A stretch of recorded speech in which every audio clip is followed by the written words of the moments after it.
Saudara-saudara, puji syukur limpah berkat yang telah Tuhan berikan kepada kita.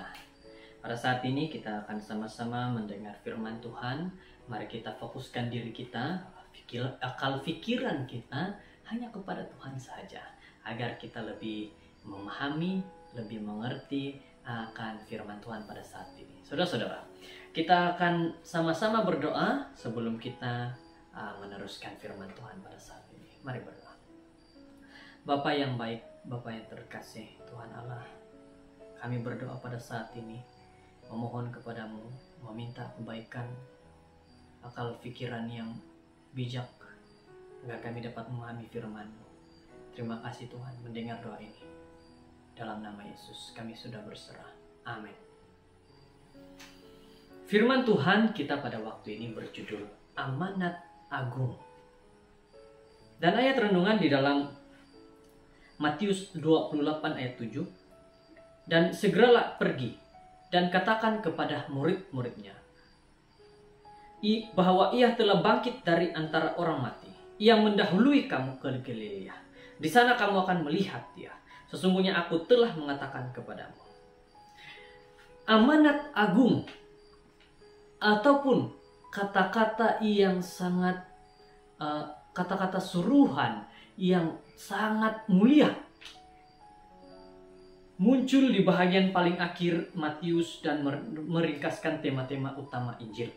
Daripada ayat pertama lagi, Matius sudah mempunyai perkataan-perkataan dan tema-tema tentang amanat agung dan sering mengilustrasikan konsep-konsep utama dalam ungkapan-ungkapan dan perbuatan-perbuatan kehidupan Yesus. Jadi, Matius 28 sebenarnya telah dibentuk sebagai satu unit dan mengandungi bukan satu tetapi 3 amanat yang berbeza. Amanat pertama yaitu sesungguhnya Yesus telah bangkit dan dia akan bertemu dengan murid-muridnya di Galilea. Telah diberikan kepada para wanita oleh para malaikat dan Yesus. Ayat 5-10.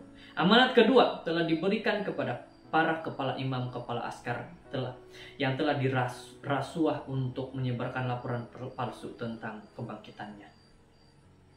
Ayat 11 hingga 15. Amanat ketiga dan terakhir telah diberikan oleh Yesus kepada murid-muridnya di Galilea.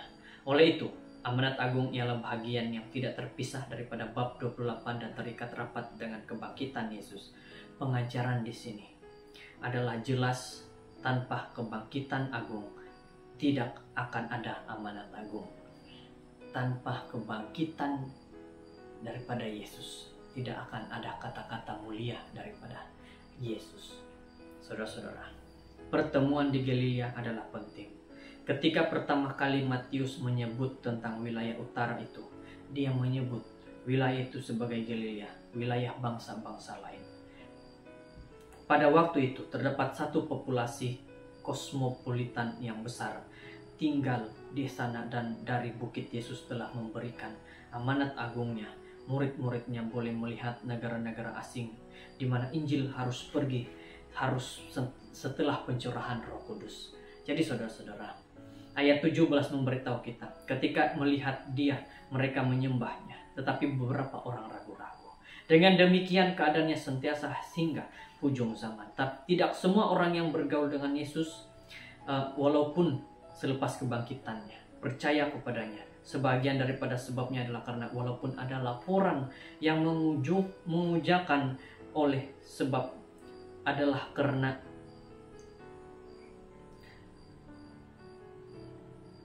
sebahagian daripada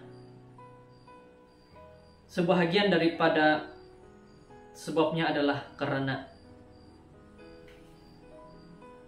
ayat 17 memberitahu kita ketika melihat dia mereka menyembahnya, tetapi beberapa orang ragu-ragu, dan demikianlah keadaannya sentiasa hingga ujung zaman. Tidak semua orang bergaul dengan Yesus.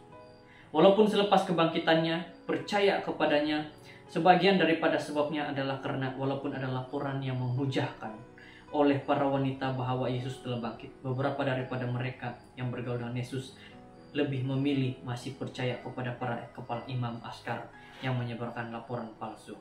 Adakah kita melakukan perkara yang sama? Adakah kita seperti yang demikian?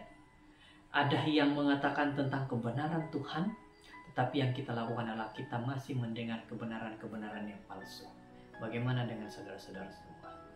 Ingat ini, firman Tuhan mengatakan kepada kita pada waktu ini, jangan sampai amanat agung itu kita tidak dengar. Tetapi yang kita dengar adalah amanat-amanat palsu yang mengujungkan kepada kita tidak mengetahui kebenaran Tuhan. Inilah firman Tuhan kita pada saat ini, mengajak kepada kita mengerti bagaimana amanat agung itu yang harus kita dengar, yang datang daripada Tuhan saja. Terima kasih, Tuhan memberkati. Mari berdoa. Bapa di surga, puji syukur kepadamu, berkat-Mu Tuhan, karena kebaikan Tuhan, kemuliaan Tuhan yang memberkati dan melindungi kami, memberikan pemahaman. Pada saat ini kami sudah selesai dengan firman-Mu, berikan kami terus penjagaan ya Tuhan. Inilah doa kami dalam nama Yesus. Amin.